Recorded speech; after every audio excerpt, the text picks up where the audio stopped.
Hello, hello. Welcome, everyone. Welcome to another Excellence Chat from Excellence Canada. As usual, we've got a big turnout for our Excellence Chats. We're so happy at Excellence Canada to see that these continue to be popular. We've been running them weekly. My name is Adam Storr. I work at Excellence Canada. I've been hosting a lot of these Excellence Chats since they've begun, and they've been going very well. So we have a great topic on the line here today, and I'm anxious to dig into it. Our speaker is, of course, Yanique Smith, who is from Rogers Communications. She's the Director of Wellbeing and Accessibility at Rogers.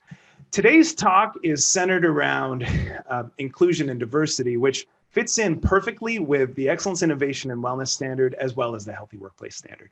And the newest version of the standard, which will be the Organizational Excellence Standard, will actually be published and ready to be used in January 2021. And it has a huge focus on diversity and inclusion. It always has, but every year as things evolve, it becomes even more of a focus. And the diversity and inclusion section has grown in the new version. The commitment to diversity and inclusion starts with leaders and transcends at all levels. Areas of focus include Black, Indigenous, people of color, it's race, we have gender, of course, there's ethnicity, there's the LGBTQ+, there's religion, there's age, and then, of course, people of varying abilities. All have been addressed in this new standard that's being published in 2021. We have it out there in testing right now. Yanique, without further ado, I'm going to hand it off to you. Thank you so much, Adam, and thanks everyone for joining today, wherever you are from. Thank you so much for joining us again. As Adam said, my name is Yanique Smith. My pronouns are she and her. I am the Director of Wellbeing and Accessibility at Rogers, and I'm excited to come here today just to talk to you not only about wellness, but really how we can think about it from an inclusion perspective. I'll do that by sharing a bit of my own journey as a wellness professional. And Adam and I are hoping to have a bit of, a fireside chat and have some questions. But I definitely don't want this to be a monologue. And I really hope that you will be able to participate in the conversation. So I'm just going to ask for everybody to maybe plug a word into the chat and let me know how you're feeling today. Grounded. That's awesome. I need to be grounded. It's been a bit of a hectic day. Great, present, and wonderful. Wow, this chat's really going. I do see a fatigued out there, and that's not completely disconnected from me either. Listening fully, fabulous, grateful, willing to learn, and that's awesome, and motivated.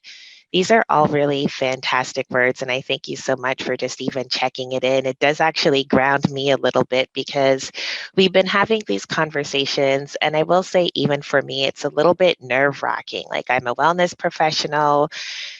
I think about accessibility, I think about mental health, I think about inclusion, but what's different for me now is recognizing that as a wellness professional, I'm kind of bringing a new piece of me into the conversation. When I entered wellness, when I thought about health and wellness, these are maybe a bit like of the overtop. I didn't see anybody with cabbage leaves on their head, but definitely thought that it was a very white-centered space in a place that I was also hoping to really make my mark and to build that community. And, I think that in and of itself kind of makes us pause a little bit and think about the spaces that we're creating for our teams. So on the weekend, I was out with my kids. We had to get the winter boots because winter is still coming and we will eventually have to go outside.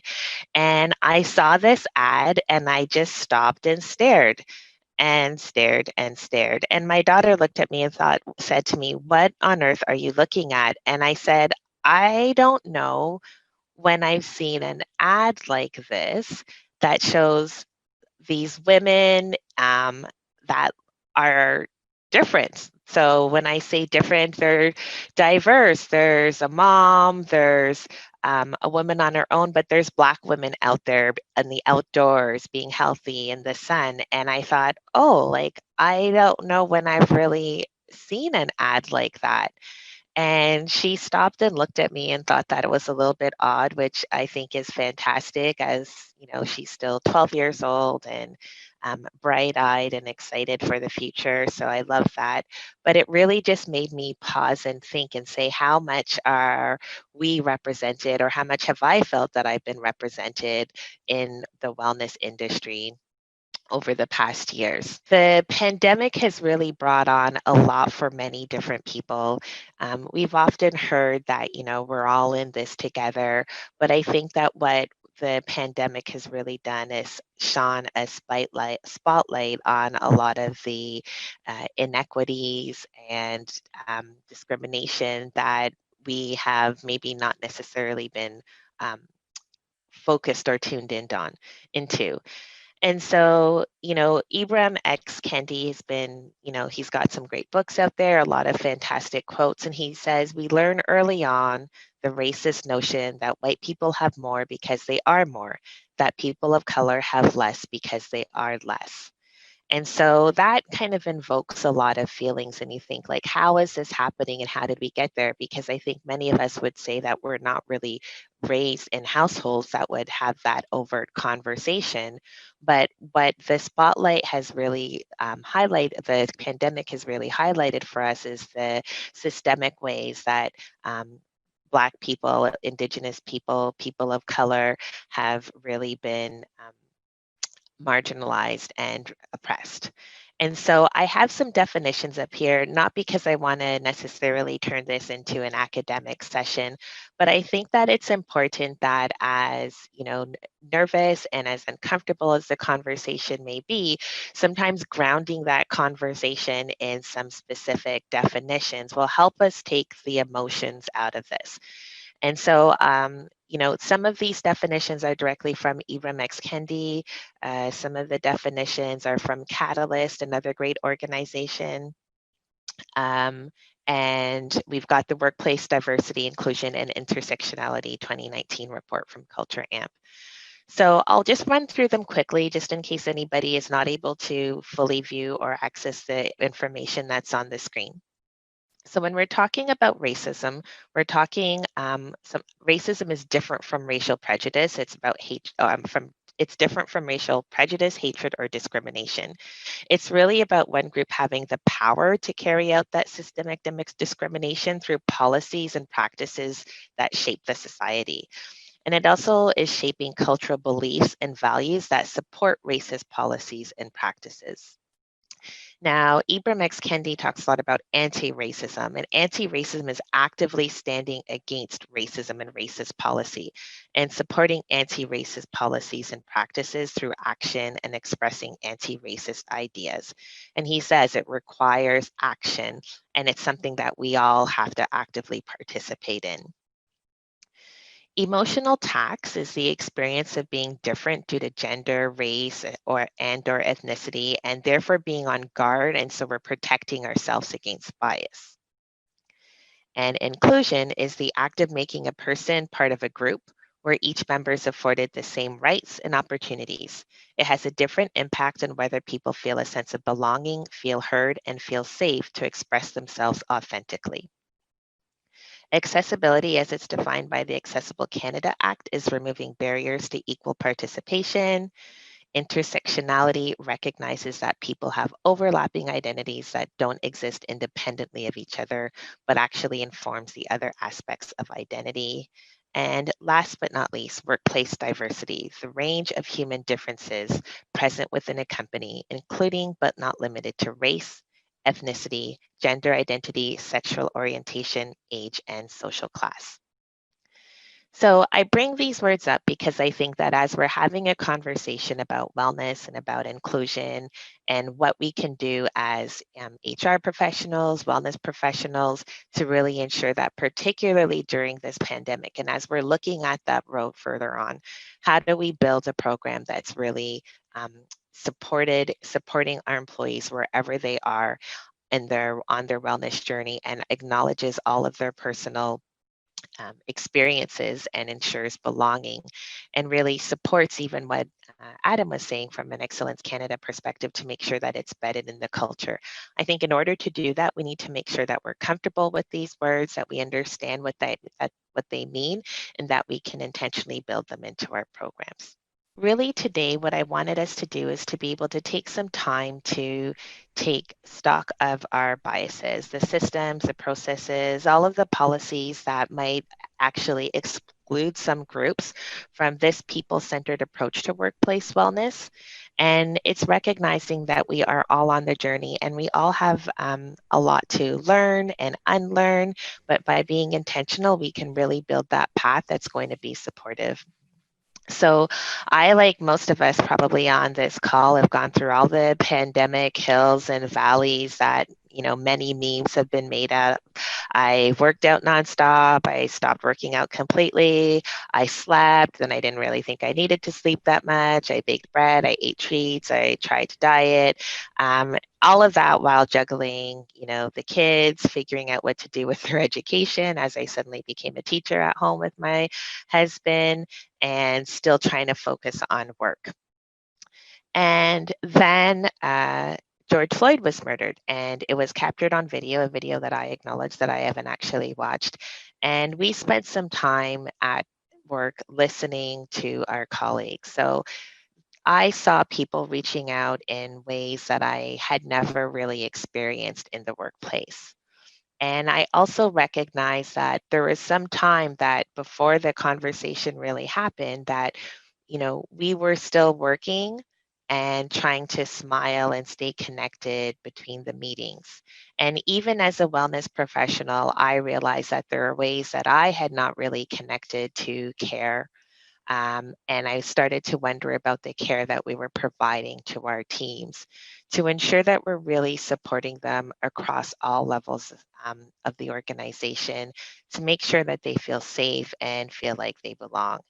And so it just, made me have this shift and start to really think about our programs. Are they equitable? Are they inclusive? What does this mean?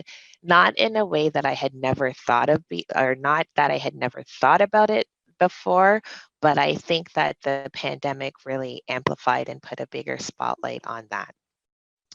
And so while I haven't been an inclusion and diversity professional, I think that really what's happened as wellness practitioners is that we've come to understand that our people-focused programs need to be connected to so many different parts of the organization. And while the work isn't identical, we need to make sure that it is embedded and that it is integrated to fully support our teams. I've prepared a few questions here just to get the conversation going and to make it, like you said, a little bit more of a fireside chat. So you brought up, some of the racial injustice that's been going on, and when we spoke on the phone preparing for today, I brought that up to you as well because I've been feeling it, as a white man in the workplace. It's a bit of an understatement to say that a lot has been happening right now with the pandemic, with global economic crisis, and with the protests in the United States, and of course, the killings of Ahmaud Arbery, Breonna Taylor, and George Floyd, like you mentioned. And the change for me, I've always been a big supporter and advocate of speaking up against this kind of thing. But when I brought it up to you yesterday, and it went from the news to my dinner table, and that was kind of the big change this time around, with the extra focus being home.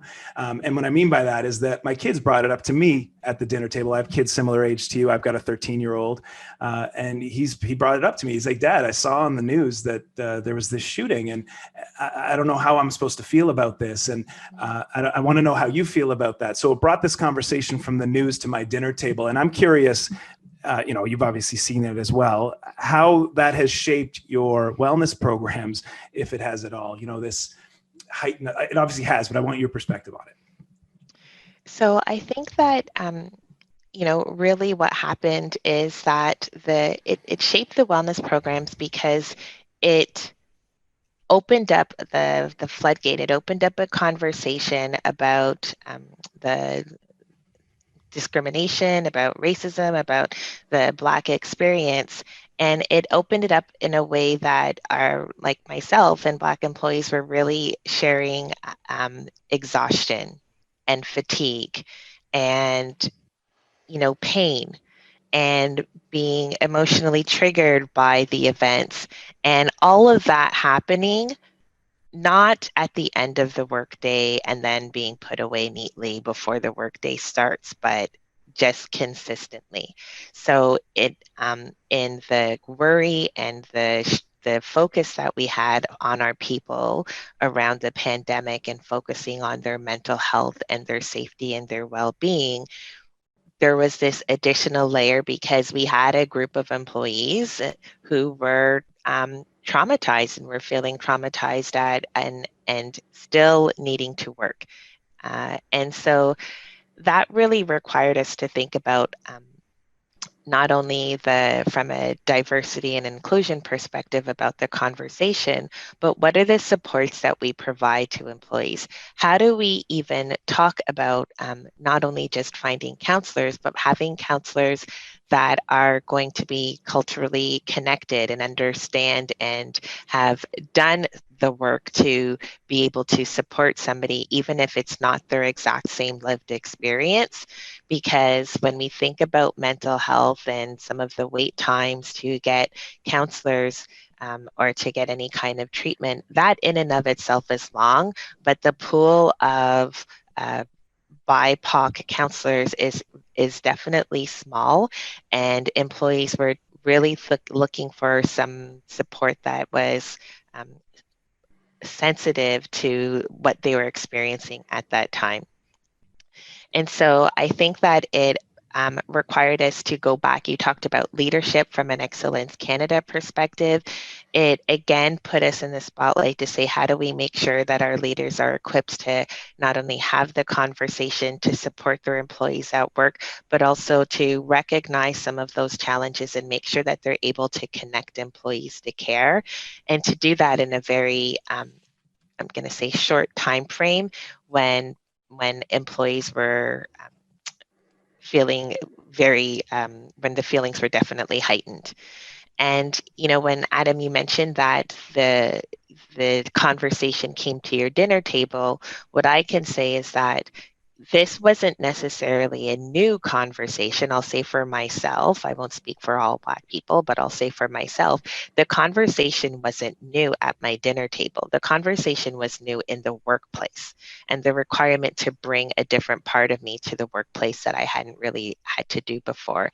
And how do we equip our people to do that and to still find opportunities for self-care to ensure that they are on the road to recovery while also wanting to be motivated to really support the organization through change. For sure. Yeah, to get your perspective on that is amazing. I know on the, you're talking about your colleagues who need help with the sadness that they're feeling and things like that.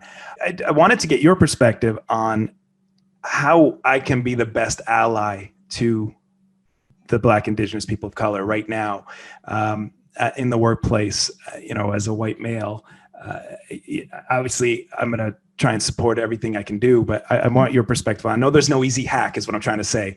But what are some tips that you can give the colleagues at work who are trying to be the best allies? I think a couple things that jump out at me, because of the racial unrest, we've really talked about allyship, talking about being allies, and I think consistently thinking about it in terms of being an ally to the BIPOC community. But I've been really just thinking about, how am I going to be an ally to humanity, right? This is a conversation about us as human beings. And so when we're talking about being an ally, I think it's really important to listen, right? So you've obviously invited me to this conversation. That's great. So listen, I think learning, right? So we've really been there's so many resources out there. So the responsibility from a learning perspective isn't really on that marginalized group or the racialized group. It's the allies need to actively get up and say, here's what I'm going to learn. Allies need to amplify, right? So how are we looking at the opportunity to amplify the voices of others? And then definitely allies need to act. And that's acting in spaces where there might not be, if we're talking about this conversation specifically from a BIPOC perspective, but acting in spaces where there might not be that BIPOC voice, or when you see something that's taking place or that's happening that's questionable or just outright wrong, that's when you need to be able to act. And it's not that single act, right? It's the repeated act. It's consciously making that choice to say, here's where I understand that this is not a singular task, and this is not really where I can, where I'm going to opt out. I think the other thing I'd say, so that was, I talked about, listening, learning, amplifying, acting. I also just want to say, like, don't get tired, right? So this is the kind of the critical point, or one of what I expect to be many critical points, where we might start to feel uncomfortable and be like, okay, we've been talking about this for a long time. Let's move on from this conversation. But I just remind everybody that it took years to get to this point. And I don't want to ever think myself that I've done enough. I don't think that any of us can ever really think that we've done enough, or that we get to that point where we can be like, oh, okay, this is all done now. Like, we don't have anything else to worry about. So, just thinking about that, as a Black woman, I'm always looking for allies, but I also know that I'm a cisgendered, able woman. And so I need to be an ally. And so understanding the communities, focusing on humanity, and really actively getting up to do those things, right? So to be able to listen, to learn, to amplify, and to act. I think as we do that for people who might not be like us or have the exact same experience, then we're going to really help move things along. That's really helpful. It just not getting tired. It's funny, as a default, if you start getting uncomfortable with the conversation, your default is, for me anyway, is to joke or to move away from it. And of course that, sticking with it is what is needed right now. And, hearing and listening and learning, for sure. I noticed a question in the chat here, or in the question and answer from an anonymous attendee, and they frame it as, this may be a silly question, but should we be doing land acknowledgements prior to meetings that we hold? So you did one today. Maybe speak to that a little bit. What's your opinion? What's your feeling on doing land acknowledgements? Obviously, it's a good thing to do, but give us your view on it. So if I'd say full transparency, we kind of have like a meeting heavy culture. I can't imagine doing a land acknowledgement before every single meeting that I have in the day, but we do, and have made that commitment to do the land acknowledgement for those larger meetings. And so I think it's really about having that conversation with your team and within the organization to be able to outline when is an appropriate time to do that, and to make sure that there's an understanding and commitment around what that may be. I think it's important for it not to feel random, and for everybody to really acknowledge what's happening and the what and the why, and then to really use that as your guiding principle. So there isn't really a right or wrong. It's really going to be depending on what's happening in the organization.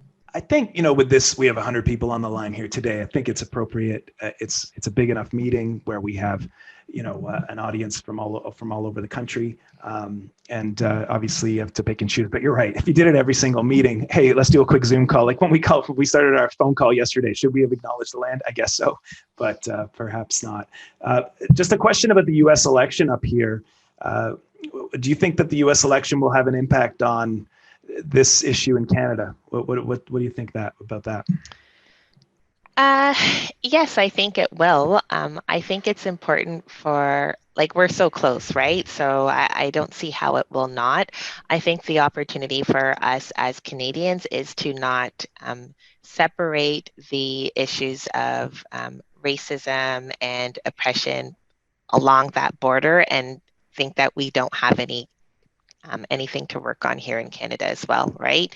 And so while it may influence some of the conversation, while it may highlight some of the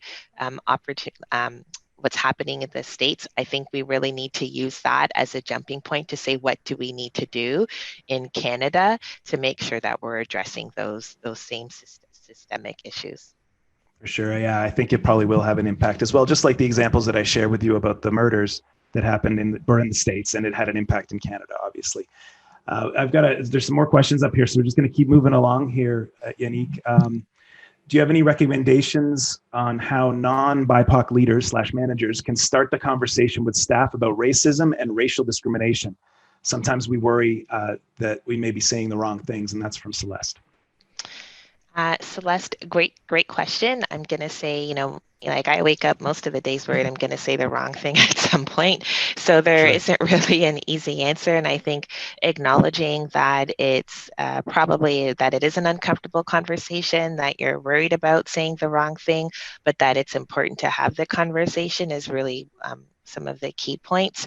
And I think that it's always going to be, and this is why it's important for us as as mental health professionals, as HR people, as wellness professionals, to think about inclusion and diversity as well, because it's also about building that safe space, right? So the question isn't necessarily just about how do you have a conversation about racism and racial discrimination. It's how do we create a safe space so that our teams can know that we're here to listen to them, know that we want to be able to learn, and know that we want to give them a safe space to share as well. And I think by acknowledging that that's the intent, there's going to be a lot of openness, I hope, to participating in the conversation. And also that there might be days when, as any of us are, like, as human beings, you might be a little bit tired and not necessarily ready to engage in the conversation. So this is going to ebb and flow. We don't have to charge at full speed 100% every day of the week. But the more that you connect with your team and really build that safe space, I think that it's going to allow that conversation to become more natural.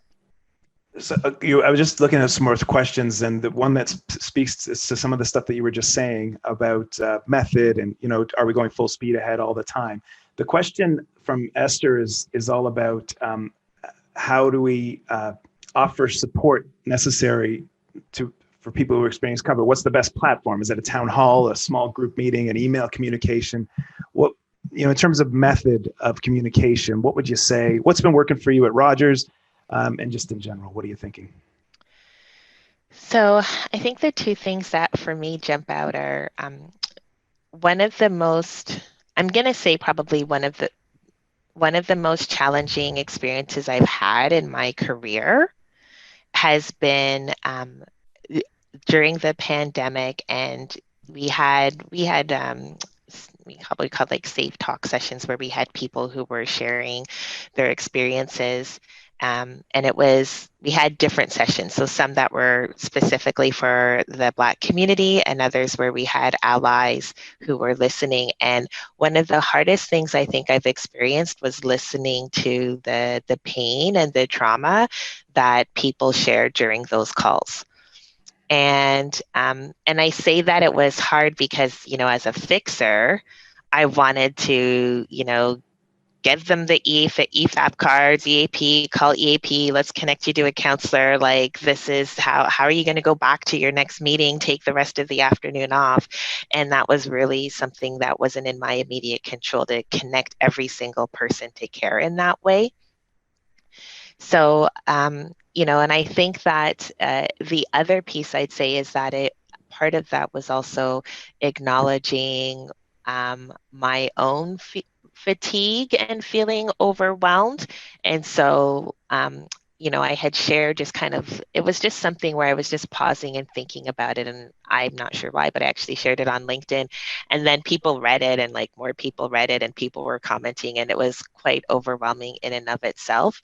But the two pieces that I'm trying to draw on for that is that what we want to do is connect people to care. We want to make sure that they have those options, and that we want to also spend time to acknowledge that pain. So this isn't about anybody saying like, oh my goodness, I feel guilty, or, I feel so bad for you. Like, and I say like all the time, don't feel bad for me. I have a great life. Like, my issue isn't me being a Black woman. The issue is the racism, it's the systems. Like, that's what we need to feel bad about, not what my life is, because I have an amazing life. So, the question is really, what's the best platform? I don't think that that's a single answer. I think that, again, it's really about listening to what the needs are of the organization. And some of that might be those smaller groups, right? And connecting with the teams, as I think there's one question: how do I have a conversation with my team and with my leaders and managers? Starting small, but then how do you also equip leaders to have that conversation? And that might be a bigger conversation where you're bringing leaders together to say, here's how we're going to do this. For sure. Yeah, I think it has to be a mixed approach. Like you were saying before, is getting this message out. Some people will respond better to small audiences, and some would like it in larger audiences as well. I showed this to you yesterday as well, but I thought that I was looking at a McKinsey study, and it was talking about C-suite composition. So the executive suite. And I noticed that on the line here today, just looking at all the names here, we've got a heavy female audience on the line here today. Yay. And and here's what I found, though. So before you cheer, it showed that only 21% of C-suite is made up of women.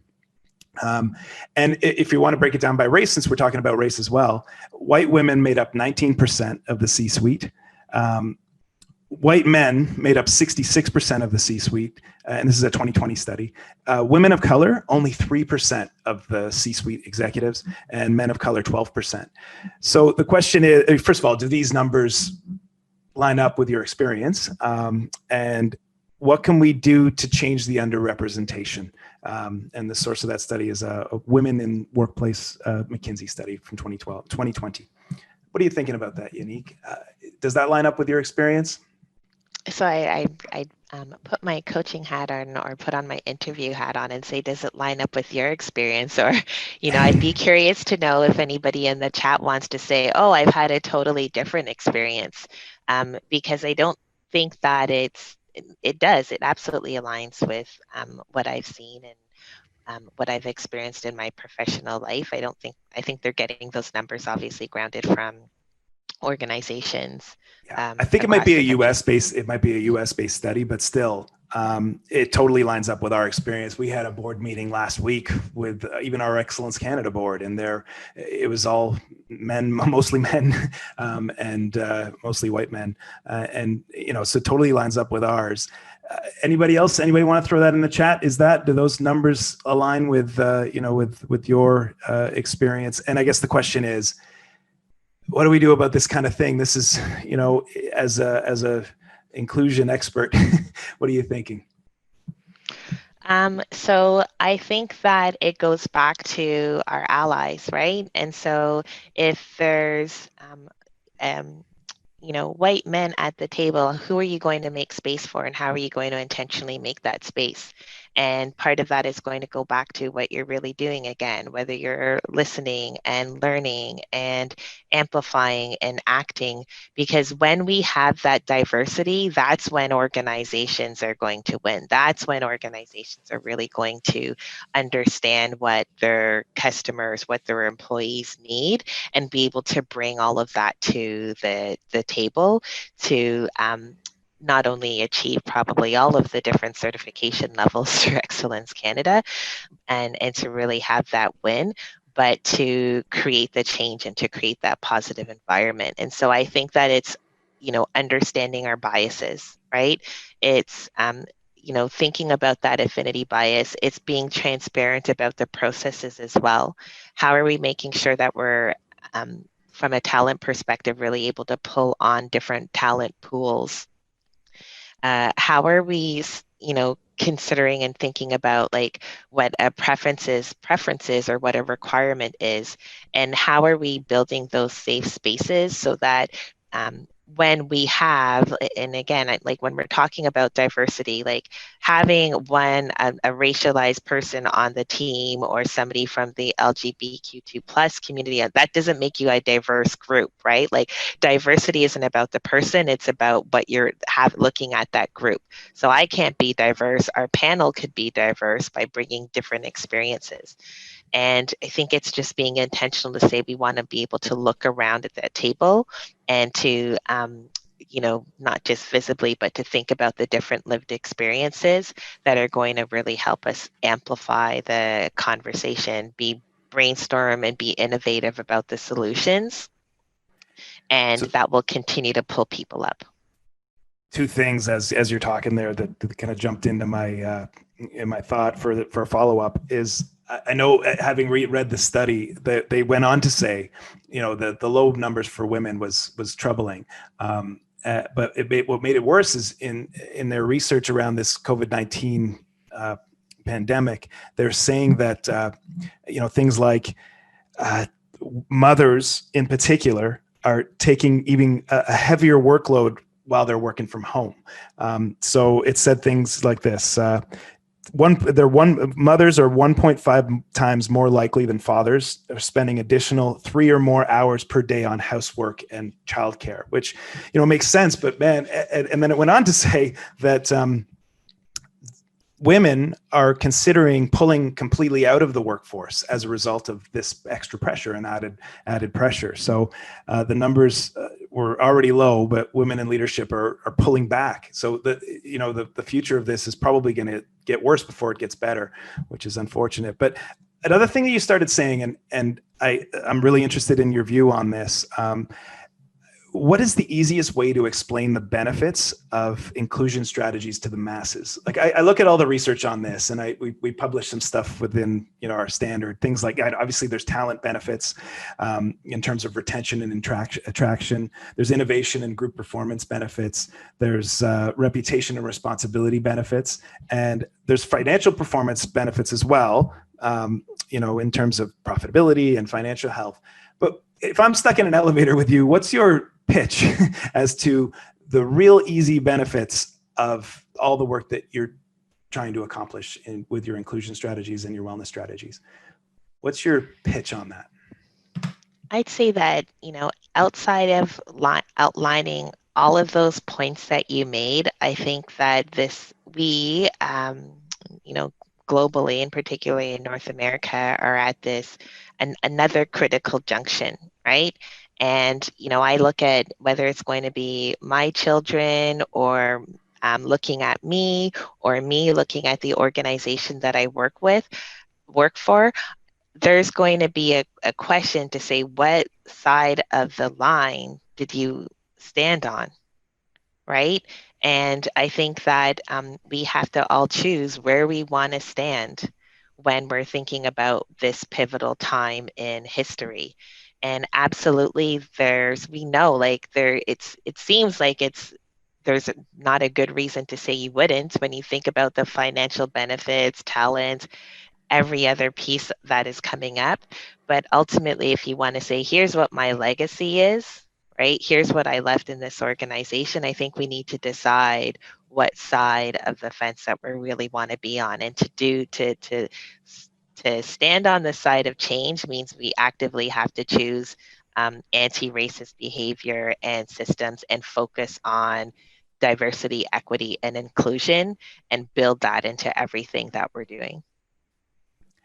Absolutely. I completely agree. I as a researcher, I usually point to the studies, but what you said there is ground to stand on. That what side of the line are you on? And you can definitely what's the legacy going to be? And I completely buy into that. Does it make sense to have objectives that have certain percentage to intentionally hire a diverse leadership team? What do you think about that? Yes. What gets measured gets done. Right? Mm-hmm. So I think about, even if I think about Excellence Canada, and we're happy to have our gold status and if you're not working towards something, then you're not really going to get it done. I think the risk is thinking that that hiring diversely is maybe giving some kind of, unfair advantage to a certain group. And that's already been happening for years and years. So it's not about an unfair advantage at all. It's about being intentional and really thinking outside of the what you normally call your regular pathways, I guess, to make sure that you're considering diverse talent. I completely agree. A couple of questions that I'm interested in your views on. So you started off with a bunch of definitions, and someone having difficulty with the language of inclusion. Who is in charge of including? Is it white people? They still have the power to choose who to include and who not to include. So we'll start there. What do you, it's a direct question. What are you thinking? That's a hard question. So, I guess if we're specifically talking about race and we're talking about who's in a position of power, then I'd say, and I guess even if there's all sorts of like readings and there's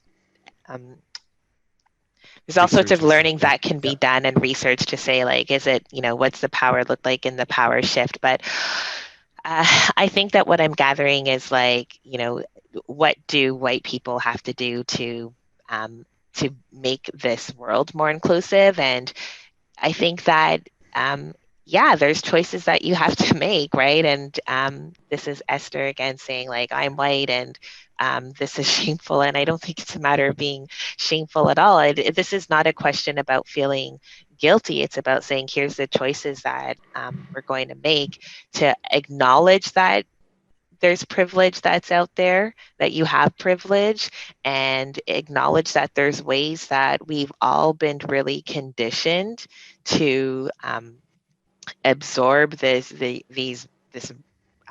racist ideas, and that there's ways that we can all unlearn that and actively choose to do something different. And I think that's really what I'm hoping that we can all do and pull from this conversation. And it's not necessarily going to look identical for everybody, but actively choosing to do something different. It might mean just inviting somebody to have lunch with you, or it might mean saying, I'm a hiring manager. I want to know that I have a diverse pool of candidates to choose from, and recruitment team or talent team, keep going back until you actively do that, because they're going to have to think about doing things differently as well. So it's a bit about mapping out your own plan. And like I said, continuing to really have those conversations and to do the learning. I saw that there was a question around what's out there to read. Ibram X. Kendi's great. White Fragility, so you want to talk about race. Catalyst has a great reading series as well. There's podcasts. There's a great one that I like that's on CBC, The Secret Life of Canada. So, we're in an age of technology where you can Google anything, and there's so many reading lists and opportunities for us to educate ourselves and to really unlearn the things that we have learned that have contributed to where we are right now, and to actually make that pivotal change. But you mentioned a bunch of readings there. If you could make a quick list and we could fire it off in the follow-up email to the group, that would be great. If you could do that. I guess, to end off then, the question about what's your path forward and how it ties to, and I guess it ties into another question that I was going to ask about, what are we getting right now? We've been talking about, some of the things we've been getting wrong and some of the things we have to adjust. What are we doing right now? And I guess that leans into what is on your agenda going forward in this regard. What's the top one or two things that you're going to continue doing? I think acknowledging that we have our own challenges and issues in Canada, that's something that we're getting right. We many of us saw the video and just experienced that pain and disappointment with Joyce Ekekwan's video, and she was the Indigenous woman who had shared the video in her final hours in the Quebec hospital. We know that we have challenges and we have issues here in Canada. So I think that getting it right, part of the getting it right is acknowledging that.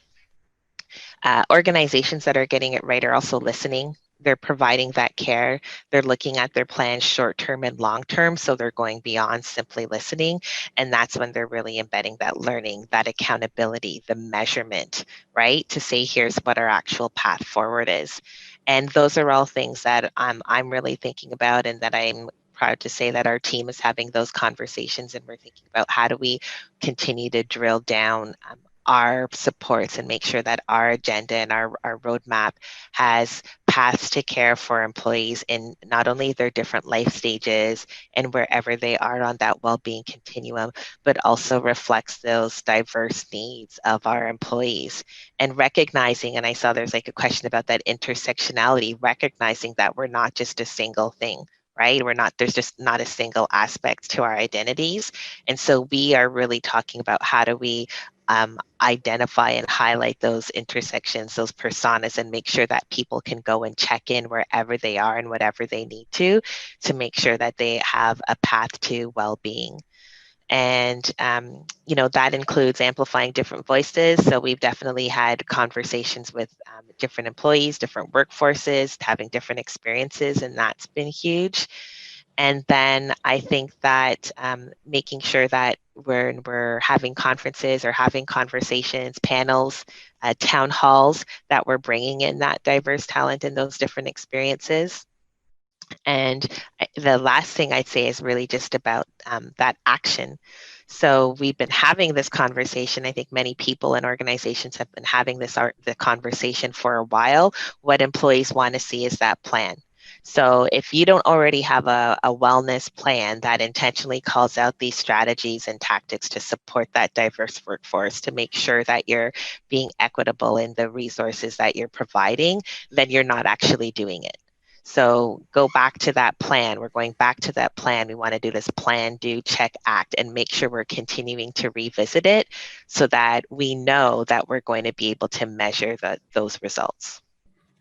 And speaking of measuring results and things like that, I was going to ask you to maybe speak a little bit to how you're using the Excellence Canada standard as, a tool in this regard to help with your wellness strategy. Can you just speak to Rogers? And I know you've got gold and you're doing really well with that. So can you speak to that and brag a little bit about that?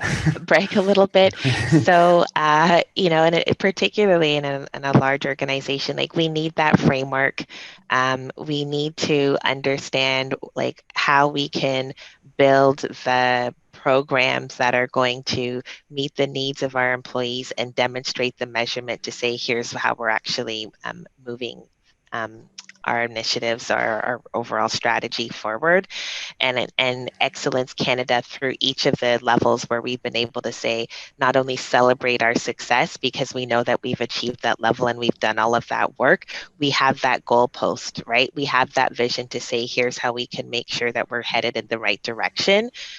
And I think that's really critical again, and reminding everybody about the measurement and the resources that are out there to help us understand where we maybe need to spend a little bit more time and energy, and where we can continue to say that we have things that are successful. And I know that the mental health certification has come out, and so just thinking about that as well, because while we understand that healthy workplace, and we've gone through the healthy workplace process too, is about physical and mental and financial well-being, we really want to spotlight on the mental well-being of our teams as well. And all of that really just helps anybody build that plan and build that roadmap. Thank you for that. I wanted to hear it from you. I know that it's helpful for large organizations and small to have that structure and those goalposts. Full hour. Thank you so much, Yanique. This has been amazing. I know that there's a lot of thanks in the chat already. We could probably set up another talk in a few weeks and have another conversation. It seems like there's that much to talk about. So, but we will leave it at that today. I want to thank you so much for being so candid and being so honest with us, and keeping it really simple in terms of what we need to do. Like there's, stick with it and learn and listen. These are things that we can all do, and to support all of our workers and tap into some of the benefits that we talked about, right? Like there's evidence that shows that including lots of different people in your workplace at all the levels will have very, very powerful benefits. So why not just jump on it? And that's where we're at today. So thank you once again. Thank you all for joining us. Thank you, everybody, for joining. And if you have any questions and you just want to reach out, I'm on LinkedIn too, so you can find me there. Sure. Thanks again, and we'll see you next time. The next Excellence Chat is I think it's next week. We're running these weekly, so check our calendar. They're all different in terms of topic, but they're always very valuable. Like today. Thank you, Yanique. You're done. Take care. Thank you so much. Bye, Yanique, everyone. we'll see you.